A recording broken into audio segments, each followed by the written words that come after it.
Hello दोस्तों। तो आज की जो हमारी टॉपिक है वो है साइंस। तो साइंस क्या है, जैसे कि आप सभी लोगों को पता ही होगा, आप सभी परिचित होंगे कि आज जो भी कुछ है हमारी दुनिया में, जो भी चीज़ आसानी से हम कर पाते हैं, जो भी हमारे लिए जो है आसानी से आसानी संभव है, वो हम किसके कारण है? साइंस के कारण, विज्ञान के कारण, प्रौद्योगिकी के कारण। तो साइंस और टेक्नोलॉजी क्या है, एक दूसरे से जुड़े हुए हैं। तो भैया, आप अपने शरीर में देखते हैं, आप अपने शरीर की बीमारियों को जान पाते हैं, आपके शरीर में आखिर कौन कौन से पोषण की आवश्यकता होती है, ये भी साइंस की देन है। ठीक है। आप अपने खेतों में खेती क्या करते हैं, तो उसमें क्या है, खाद की आवश्यकता होती है।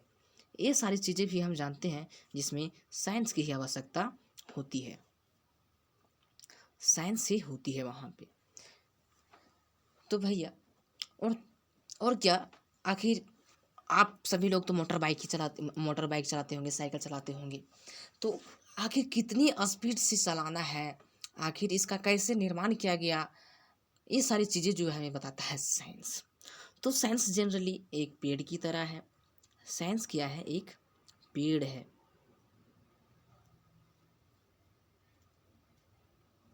साइंस जनरली में एक क्या है? एक ट्री है। ये हुआ आपका साइंस, एक ट्री है, और इसके जो है 3 ब्रांचेज हैं। इसके इसके 3 ब्रांचेज हैं, जैसे कि आपको मालूम ही होगा।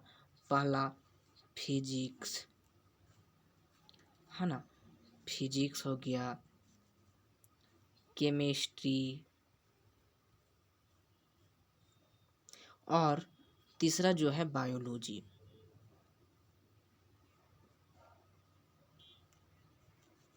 तीसरा जो है वो है आपका बायोलॉजी। तो फिजिक्स के बारे में तो आपको पता है, इसमें टेक्नोलॉजी के बारे में हम पढ़ाई करते हैं। केमिस्ट्री के बारे में अभी हम आपको बताएंगे कि केमिस्ट्री क्या होती है। इसमें हम सबस्टांसेस के बारे में क्या करते हैं, स्टडी करते हैं सबस्टांसेस के बारे में। बायोलॉजी क्या करते हैं, आपकी शरीर के बारे में अध्ययन क्या करते हैं बायोलॉजी में, है ना। तो अभी हम बात जो करेंगे जनरली, हम वो केमिस्ट्री के बारे में हम बात करेंगे कि आखिर केमिस्ट्री होती क्या है भैया, आखिर इसमें हमें क्या पढ़ना होता है। इसका कोई मुख्य कारण हमारे यहाँ, तो भैया यहाँ पे जैसे स्टेटमेंट में यहाँ पे लिखा हुआ है केमिस्ट्री, यहाँ पे स्टेटमेंट में लिखा हुआ है केमिस्ट्री, है ना। केमिस्ट्री यहाँ पे लिखा हुआ है। ये क्या है? केमिस्ट्री एक साइंस है जो डील करती है with the properties, composition and structure of substances defined as elements and compounds bracket में, and the transformation they undergo and the energy that is released or absorbed during the process।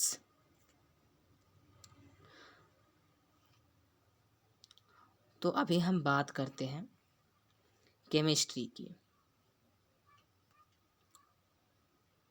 तो ये chemistry जो है 2 शब्दों से बना हुआ है। पहला तो केम, पहला जो है हमारा वो क्या है? केम। और दूसरा जो है वो है आपकी मिस्ट्री, केमिस्ट्री। तो केमिस्ट्री, तो पहले यहाँ पे केमिस्ट्री यानी कि केम से आपकी बन जाती है केमिकल, केम से हो जाती है आपकी केमिकल, एंड मिस्ट्री मीन्स यहाँ पे मिस्ट्री।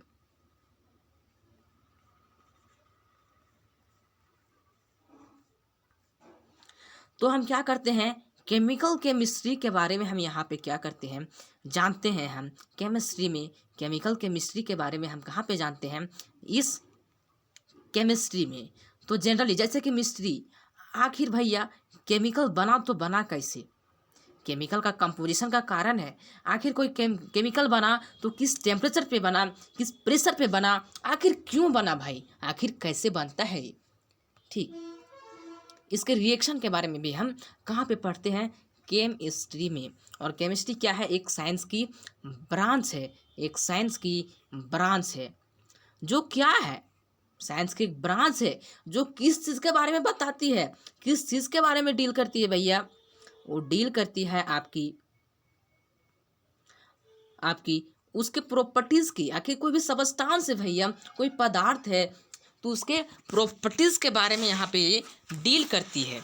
उसके कंपोजिशन की, आखिर कौन कौन से फैक्टर हैं, आखिर ऐसा क्या फैक्टर है जिससे वो सबस्टांस जो है बना है, उस सबस्टांस जो है बना है, और उसका जो स्ट्रक्चर क्या है, उस सबस्टांस का जो है स्ट्रक्चर क्या है। वो कोई एलिमेंट्स है, कोई एटम्स है, या फिर कोई कंपाउंड है,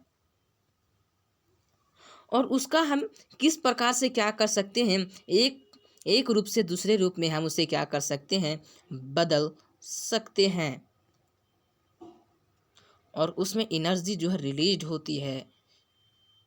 इन सारी प्रोसेस में इन सारे बातों को हम कहाँ पे जानते हैं भैया? केमिस्ट्री में जानते हैं।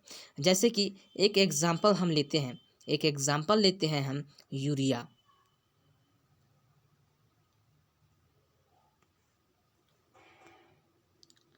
किसका? यूरिया का। यूरिया जिसका फॉर्मूला होता है NH4CnO3, यूरिया का फॉर्मूला। तो आखिर ये बना कैसे? ये बना कैसे? सबसे पहले तो ये रिएक्ट किया होगा, है ना? सबसे पहले तो ये रिएक्ट किया है। जैसे कि NH2 आया रिएक्टेंस में, सबसे पहला हमारा जब NH2 आया भैया, तो आखिर ये फिर किससे रिएक्ट करेगा हमारा?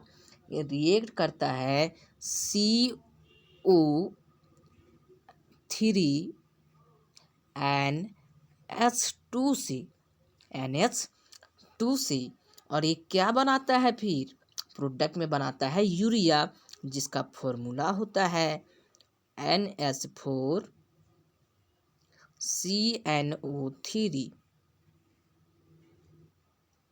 तो आखिर ये यूरिया बना भैया, ये जो यूरिया बना, तो इसमें क्या है? सबसे पहले तो यहाँ पे रिएक्टेंट्स आए। तो रिएक्टेंट्स में कौन कौन आए? नाइट्रोजन और हाइड्रोजन, यानी कि नाइट्रोजन और हाइड्रोजन आए साथ में, प्लस में CO3NH2। ठीक, CO3NH2, तब हमें मिलता है एक यूरिया NH4CnO3। तो इसमें हम पता करते हैं कि नाइट्रोजन के कितने एटम्स हैं। एक एक कंपाउंड जो यहाँ पे बन रहा है भैया, एक कंपाउंड जो यहाँ पे बन रहा है, इसमें आखिर नाइट्रोजन के कितने एटम्स हैं? नाइट्रोजन के 1 एटम्स है, हाइड्रोजन के 2 एटम्स हैं, प्लस में कार्बन के 1 एटम्स, ऑक्सीजन के 3 एटम्स, नाइट्रोजन के 1 एटम्स, हाइड्रोजन के 2 एटम्स, है ना? तो तब हमारा बनता है NH4CnO3। ये सारी चीज़ों के बारे में हम यहाँ पे जानते हैं। यहाँ पे हीट जो है यहाँ पे प्रोवाइड किया गया, तब ये एक कंपाउंड हमारा मिला।